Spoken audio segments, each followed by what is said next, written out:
선정 씨, 지금까지 신앙생활하면서 어떤 일이 가장 기억에 남아요? 너무 많은데요. 근데 굳이 하나를 꼽자면 세례 받았을 때요. 와, 진짜 제가 과연 세례를 받을 자격이 있나 그런 생각이 들었지만 또 주시니까 감사히 받았는데 이제는 뭔가 달라져야 되지 않을까 그런 각오가 생기더라고요. 그래서 열심히 살고 있지만 부족합니다. 그러면 목사님은 세례 받으셨을 때 느낌이 어떠셨어요? 저는 너무 오래돼서 기억이 가물가물합니다만은 그래도 그 세례를 받기 전에 엄청 부담을 느끼고 네. 막 준비하고 맞아. 성경을 일독하고 네, 새벽기도 하고 그러면서 이제 내가 세례를 받음으로 이제 내가 변화가 된다. 내가 재씻김을 받는다. 하나님의 거룩한 가족이 된다. 아멘. 그런 그 기대감 또 그런 그 세례를 받음으로 사인을 통해서 이제 확정을 했다는 느낌이 들어요. 하나님의 가족 너무 좋은데요. 목사님 한 마지 정도? 네. 네. 큰아들. 와, 좋습니다. 목사님, 오늘은 세례 요한을 찾아 떠나기로 했잖아요. 예. 세례 요한은 어떤 인물이에요? 세례요한은 예수님보다 6달 앞서 와서 주의 길을 예비한 자. 그리고 참 광야에 외치는 자의 소리. 그 시대의 들판에서 아주 심플 라이프하게 살아가면서 광야에서 회개를 선포하고 주의 길을 예비했던, 자기는 망하고 주님은 흥하고, 그래서 항상 그 주님을 위해서 모든 것을 준비하고 바쳤던 멋진 그런 세례 요한이죠. 이야, 정말 심플 라이프의 대가 우리 세례 요한 예. 만나보겠습니다. 신나는 성경연 지금부터 세례 요한을 찾아 떠나볼까요? 출발! 가가가!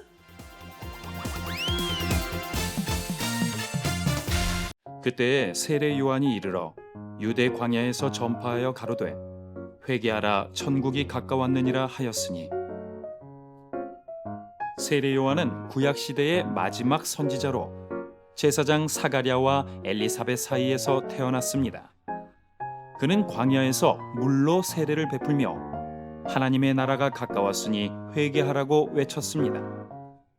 그리고 자신은 주의 길을 곧게 하라고 광야에서 외치는 자의 소리라 하였고 성령과 불로 세례를 주실 메시아가 오실 것을 증거했습니다.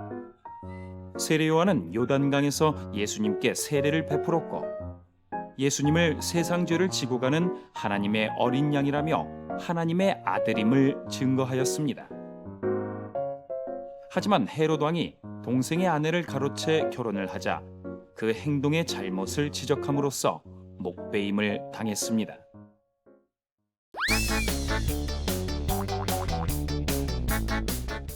와, 세례 요한이 이런 인물이었군요. 근데 목사님, 네. 세례 요한이 회개하라고 외친 이유는 무엇이에요? 이제는 회개를 하고 네. 예수를 믿으면 네. 천국 백성이 되는 그런 새로운 시대가 왔다. 그래서 예수님도 세례요한도 그 첫마디가 회개하라고 외쳤죠. 아, 그렇군요. 성경에 보면 예수님께서 세례 요한을 엘리야라고 인정하셨잖아요. 예. 그 의미는 뭐죠? 그 엘리야 시대와 그 세례요한 시대가 그 엘리야가 이스라엘 백성들을 촉구하고 세례요한이 회개를 외쳤던 그 악한 시대에 그 사역이 비슷했고 또 엘리야는 구약의 가장 대표적인 선지자이기 때문에 그 엘리야와 세례요한을 자꾸 이렇게 비교해서 얘기를 하게 됩니다. 아, 그렇군요. 뭔가 닮은 점이 있는. 예. 네, 아직 세례 요한에 대해 궁금하신 점이 많으실 텐데요. 저처럼요. 자, 지금부터 세례 요한에 대해 좀 더 자세히 알아보겠습니다.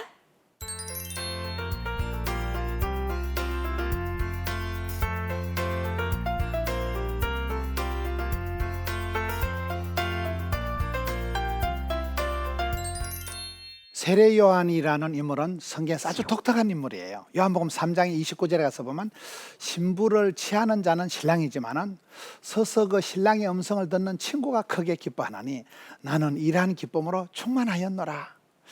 예수님은 흥하여야 되겠고 나는 새하여야 되리라는 게 그 세례요한을 표현할 수 있는 대표적인 요절이라고 볼 수가 있습니다. 이름 뜻은 세례요한은 하나님께서 사랑하는 자다. 그리고 세례요한은 가문이 아비야의 반열, 아론의 자손으로서 그 다윗 시대 24반열의 제사장 중에 8번째 반열의 제사장인 그 아비야 반열의 제사장 사가랴와 아론의 자손, 레위 지파였던 아론의 자손 엘리사벳 사이에서 노년에 얻은 아들입니다. 두 분이 다 집안이 아주 좋은 집안이었죠. 누가복음 1장 6절에 보면 이 두 사람이 하나님 앞에 의인이었다. 주의 모든 계명과 규례대로 흠이 없이 행하더라 해서 그런 참 그 아버지의 그 아들 왕대밭의 왕대 나는 그런 좋은 가문에서 태어난 아이가 세례요한입니다. 누가복음 1장 7절에 가서 보면 그 세례요한의 어머니 엘리사벳은 잉태를 못하여서 자식이 없었고 두 사람의 나이가 많았습니다. 우리가 성경을 보면 하나님이 한 시대에 쓰신 사람들이 아기를 못 가진 분들이 많았습니다. 아브라함도 100세의 아들을 낳았고 그의 아들 이삭도 환갑 때 아이를 낳게 됩니다. 삼손의 그 아버지 어머니도 아기가 없어서 오랫동안 기도했던 것을 보게 되거든요. 어쨌든 이 누가복음 1장 8절에 가서 이 제사장 사가랴가 그 반열의 차례대로 제사장의 직무를 행하려고 주의 성전에 들어가서 분향을 할 때에 백성들은 밖에서 기도하고 있고 그렇게 분향할 때 주의 사자가 가브리엘이 나타납니다. 천사가 나타나서 다니엘에게도 나타났고 엘리사벳에게도 나타나고 마리아에게도 나타난 그 천사가 나타나서 그에게 향단 우편에 서서 말을 합니다. 하나님께서 너의 간구를 들으셨다. 아내 엘리사벳이 아들을 낳으리니 그 이름을 요한이라 하라. 그렇게 말씀을 하십니다. 그 요한은 앞으로 주 앞에서 큰 자가 될 것이고 포도주나 독주를 마시지 아니하고 모태로부터 성령의 충만을 받아 이스라엘 자손을 그들의 하나님께로 많이 돌아오게 할 것이다. 그런 예언의 말씀을 주십니다. 그가 엘리야의 10년간 능력으로 주님 앞에서 예수님 앞에서 먼저 와가지고 주의 길을 준비하게 될 것이다. 그렇게 말을 하게 됩니다. 사가랴는 나이가 많지요. 믿을 수가 없는 거예요. 나이는 많은 내가 무슨 아기를 낳는단 말인가. 그걸 믿을 수가 없으니까 가브리엘은 아기가 태어날 때까지 이 벙어리가 될 것이라고 예언을 합니다. 그래서 사가랴는 문 밖에 기다리고 있던 자들에게 나와서 아무 말을 할 수가 없게 되고 백성들은 눈치로 환상을 보았구나 그걸 알게 되죠. 누가복음 1장 24절에 가서 보면 이후에 사가랴의 아내 엘리사벳이 잉태를 하게 됩니다. 하나님께서 내 부끄러움을 없게 하시려고 주님께서 돌보심을 베풀어 주셨구나. 하나님께서 내 부끄러움을 없이 해주고 내게 자식을 주셨구나. 그래서 하나님을 찬양하게 됩니다. 이 엘리사벳과 마리아가 다시 만나는 장면이 누가복음 1장에 나옵니다. 6달이 지난 후에 그 엘리사벳의 친족인 요셉과 정환한 마리아에게도 가브리엘 천사가 나타나죠. 그래서 우리 예수님께서 성령으로 잉태하겠다. 성령으로 예수님께서 이제 태어나겠다. 그런 이제 언약의 말씀을 주게 됩니다. 그래서 엘리사벳을 이제 문안을 하게 되는데 이때 그 마리아의 문안을 듣고 엘리사벳의 그 복중에 있던 아이가 세례요한이 엄마 뱃속에서 막 기쁨으로 뛰놀 만큼 그런 모습이 나타납니다. 엘리사벳이 그 마리아와 그 태중에 있는 아이 예수님에게도 또 축복을 하게 됩니다. 아기의 이름은 이게 요한인데요. 엘리사벳이 아이를 낳고 난 지 8일이 되어서 할례 받을 때에 이웃들과 친척들은 아이의 이름을 사가랴로 하는 것이 좋겠다. 그렇게 이웃이 친척들이 얘기를 하지만 엘리사벳은 이름을 요한이라고 하자. 그리고 아버지 사가랴도 아직 입이 풀리지 않은 상태였지만은 서판을 달라고 해서 그 이름을 요한이라고 적게 되죠. 요한이라고 썼을 때 입이 열리고 그도 하나님을 찬송하게 됩니다. 누가복음 1장에 가서 보면 이 사가랴가 성령의 충만을 받아서 예언을 하는데 찬송하리로다 주 이스라엘의 하나님이여 그 백성을 돌보사 속량하시며 우리를 위하여 구원의 뿔을 그중 다윗의 집에 일으키셨으니 이 아이가 네가 지극히 높으신 이의 선지자라 일컬음을 받고 주 앞에 앞서가서 그 길을 준비하여 주의 백성에게 그 제사함으로 말미암는 구원을 알게 하리니라는 그런 위대한 예언을 하게 됩니다. 누가복음 1장 80절에 가서 보면 그 아이가 자라나며 심령이 강해지고 이스라엘에게 나타난 그때까지 빈들에 있으리라. 그 빈들에서 광야에서 그 사막에서 세례요한이 영성이 다져지고 주님과의 그런 교제 훈련의 시간을 갖게 됩니다. 마태복음 3장에 보면 예수님께서 공사역을 하실 때가 가까웠을 때 세례요한이 유다의 광야에서 회개하라 천국이 가까웠느니라고 전파를 하면서 외칠 때 예루살렘과 온 유대와 요단강 사방에서 다 그에게 나와 자기들의 죄를 잡아가고 세례를 받았다는 표현이 나옵니다. 요한은 낙타 트롯을 입고 허리에 가죽띠를 띠고 메뚜기와 석청을 먹고 그렇게 광야에 그렇게 멋진 모습으로 사역을 하게 됩니다. 요한은 전파하기를 마가복음 1장에 보면 나보다 능력 많으시니가 내 뒤에 오시나니 나는 굽혀서 그의 신발끈을 풀기도 감당하지 못하겠노라. 나는 너희에게 물로 세례를 베풀었거니와 그는 너희에게 성령으로 세례를 베풀리라.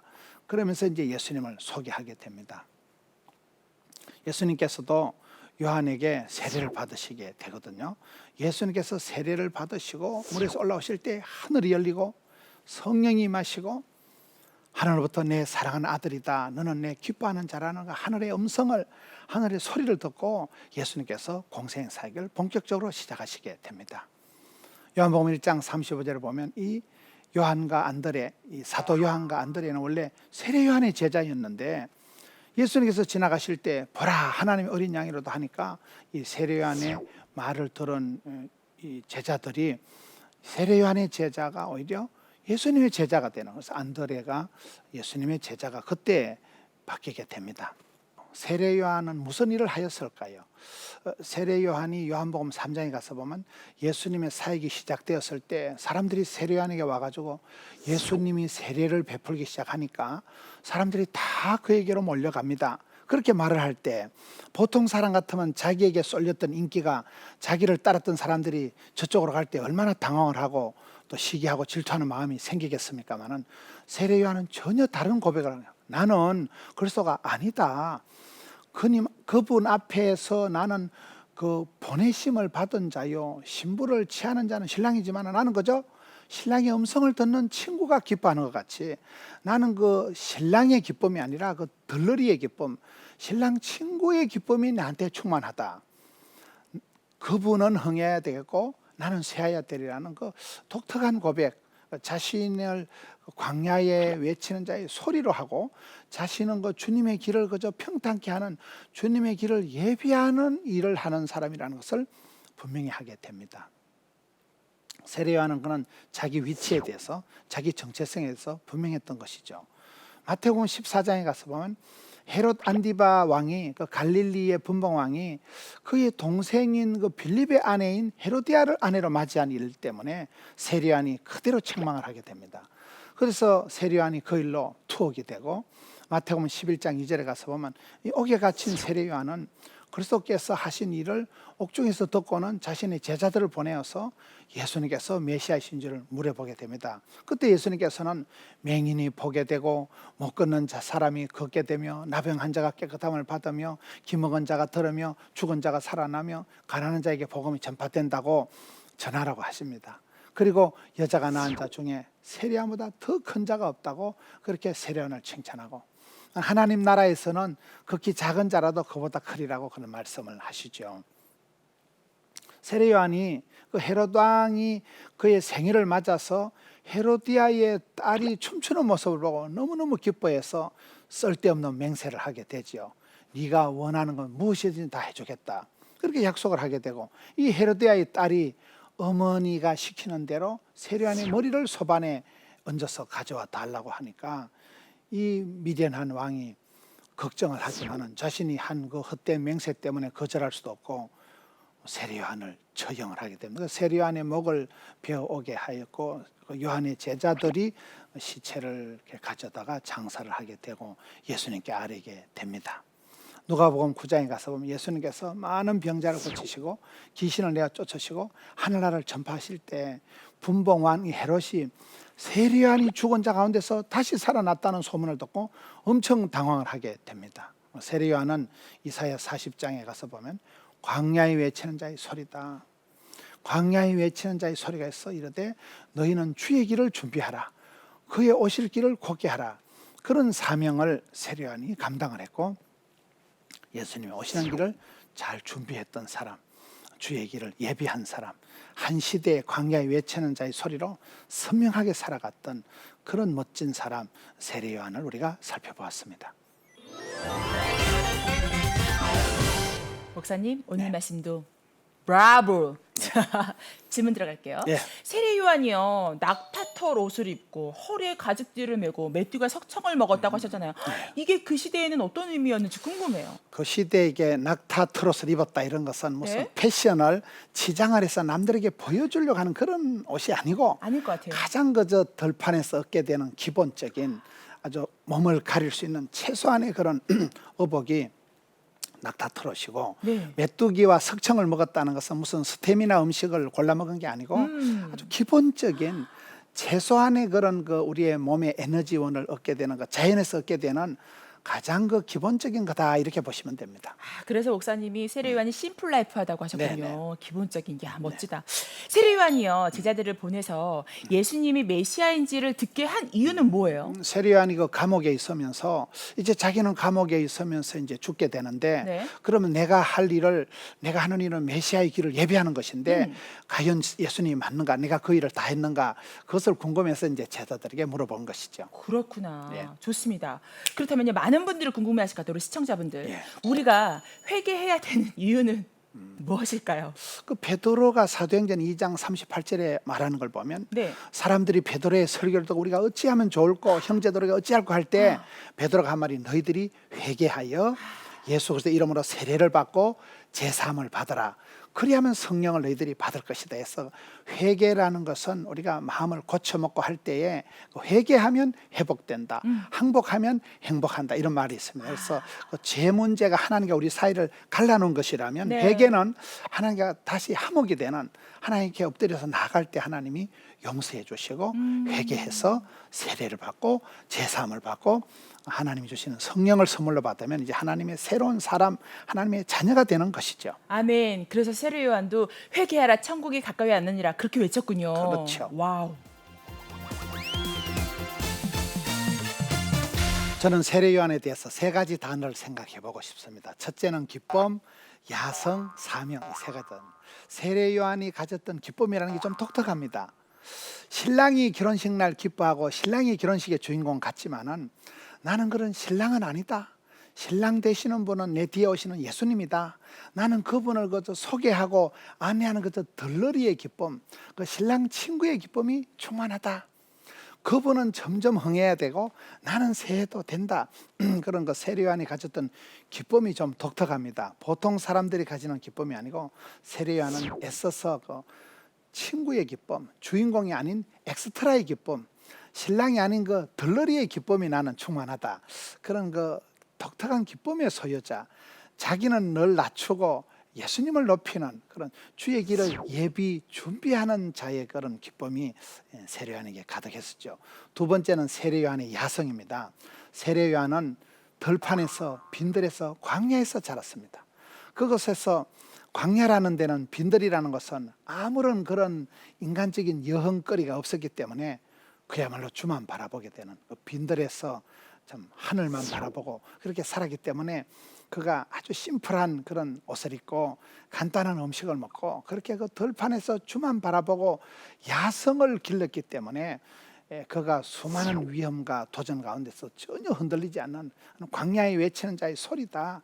그가 이 시대에 우리가 보기 드문 그 영적인 야성을 소유한, 세상이 감당할 수 없는 그 거침없는 그런 야성을 소유한 믿음의 소유자가 빈들에서 들판에서 오랫동안 예비된 사람이기 때문에 그렇다는 거예요. 세 번째는 세례요한의 사명입니다. 세례요한은 짧은 생애를 살아갔지만은 거침없이 살아가면서 하나님께서 부탁하신 거 예수님의 길을 예비하는, 예수님보다 6달 앞에 와서 예수님의 앞길에서 광야에 외치는 소리로 살아갔던 그 사명자의 길, 그 사명을 완수할 때는 전혀 자기의 개인적인 그런 어떤 데 개의치 않았던 참 사명자가 수명자다. 사명자가 소명자다. 하나님이 부탁하신 사명. 내가 이 일을 하다 죽어도 좋아. 그걸 사명이라고 그래요. 내가 이 사람을 좋아하다 죽어도 좋아. 그걸 사랑이라고 하는데 세례요한은 이 하나님이 부탁하신 이 사명을 완수한 여자가 낳은 자 중에 가장 큰 자라고 할 만큼 선명한 일생을 살아갔던 이 시대에 우리가 그리워하는 사람 세례요한을 볼 수가 있습니다.